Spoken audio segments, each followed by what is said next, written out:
tunahitaji kuiona Tanzania yenye amani, yenye haki.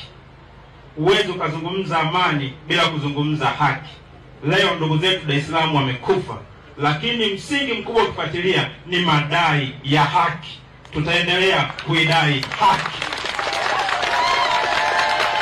Jambo la tatu, ninazungumza miguu inagongana, japo mnaniona nimesimama, kwa sababu tunajua Tanzania leo, once you speak you will be in a situation ambayo unakimbilia kifo. Yaani unapozungumza unakimbilia kifo. Mungu wa mbinguni huko, nikifa damu yangu iende kwa mtu fulani. Tunaogopa hata kuzungumza, tunaogopa hata kusema. Sasa kama mnatufanya tuogope kusema, utajuaje mimi nina kinyongo? Mheshimiwa, nisipoongea kwamba mimi kuna jambo kwako linaniuzi, utajuaje kama ninauzika na wewe? Nitakachokifanya ni action, na action nitakayoifanya ima ni kukuharibia wewe au watu wako wa karibu.